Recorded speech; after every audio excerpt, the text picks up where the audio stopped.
अब इसमें कुछ क्वांटिटीज़ हैं जो बीओक्यू में हमने आइटम ऐड करे हैं, जैसे एक बैक फिलिंग की है, फिलिंग की।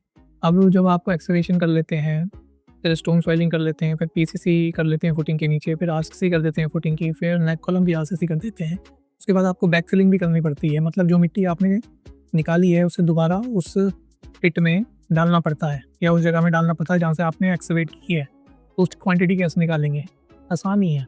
आप क्या करिए एक्सकवेशन में से, ठीक है, इसकी क्वांटिटी माइनस करिए, इसकी क्वांटिटी, इसकी और इसकी, आपकी बैक फिलिंग की या फिलिंग की क्वांटिटी निकल आएगी। इस क्वांटिटी में से ये सब को माइनस कर दीजिए आप, ये आपकी क्वांटिटी निकल आएगी फिलिंग की। तो रेट इसका ये है 219.65, ये आपका प्राइस निकल के आ जाएगा इसका फिलिंग का। 2 चीज़ें रह गई थी, 2 आइटम्स रह गए थे, जैसे steel reinforcement up to plinth level तक क्या है और अब प्लिंथ लेवल। रेट तो हमें सेम ही होता है दोनों का, लेकिन क्वांटिटी कैसे निकालेंगे? क्वांटिटी निकालने के लिए देखिए थंब रूल है, 1 मीटर क्यूब में 100 केजी लगता है, ठीक है?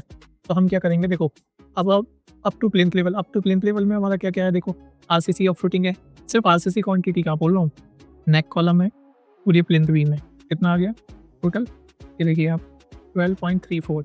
इसको जब आप 100 से मल्टीप्लाई करेंगे तो ये आपका 1234 केजी आएगा, और जब उसे आप डिवाइड कर देंगे 1000 से, तो भी आपकी जो यूनिट होती है रिइंफोर्समेंट की वो बीओक्यू में मीट्रिक टन होती है, तो आपका कितना निकल के आएगा 1.234। ठीक है, समझ गए? कैसे समझा देता हूँ। स्टील रिइंफोर्समेंट निकालने के लिए इसमें हमने थंब रूल यूज़ कर लिया है। 1 मीटर क्यूब में 100 केजी स्टील लगता है, ठीक है, उसका वेट ये है। अब इसके लिए देखो ये अप टू प्लिंथ लेवल है, अप टू प्लिंथ लेवल, लेकिन सिर्फ आरसीसी का ही बात होगा क्योंकि आरसीसी में स्टील लगता है ना। ये तुम्हारा आरसीसी हो गया। ये देखो सम कितना आया 12.34। ये क्या आया आरसीसी क्वांटिटी 12.34 आया, 12.34 आया। अब ये तो आरसीसी क्वांटिटी है। अब एक में कितना, 1 मीटर क्यूब में आरसीसी में कितना स्टील लगता है 100, और जब हम 100 से इसे मल्टीप्लाई करेंगे तो कितना आएगा 1234। अब ये 1234 को जब हम 1000 से डिवाइड करेंगे, क्योंकि यूनिट जो है मैट्रिक टन में दे रखी है, तो ये केजी में आया है, तो कितना आएगा 1.23। सही है, समझ गए?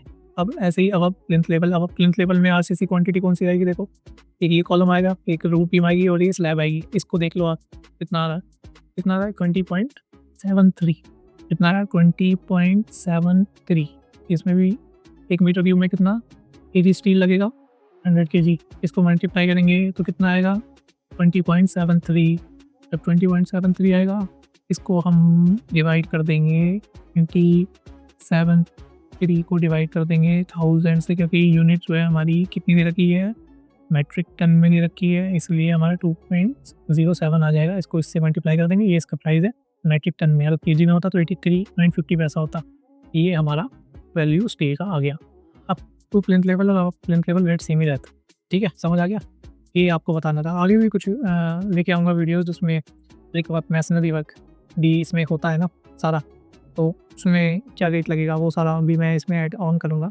फिर उसके बाद प्लास्टर इंटीरियर और एक्सटीरियर दोनों हम लेके आएंगे इसमें, तो फिर हमारा कंप्लीट हो जाएगा बीओक्यू सिविल और स्ट्रक्चर वर्क, ठीक है। इसमें स्ट्रक्चर तो यही हो गया खाली, स्ट्रक्चर में और हमें मैसनरी और प्लास्टर वगैरह अलग से इंक्लूड करेंगे, वो सिविल वर्क में आ जाएगा। तो मिलते हैं नेक्स्ट वीडियो में, ठीक, धन्यवाद।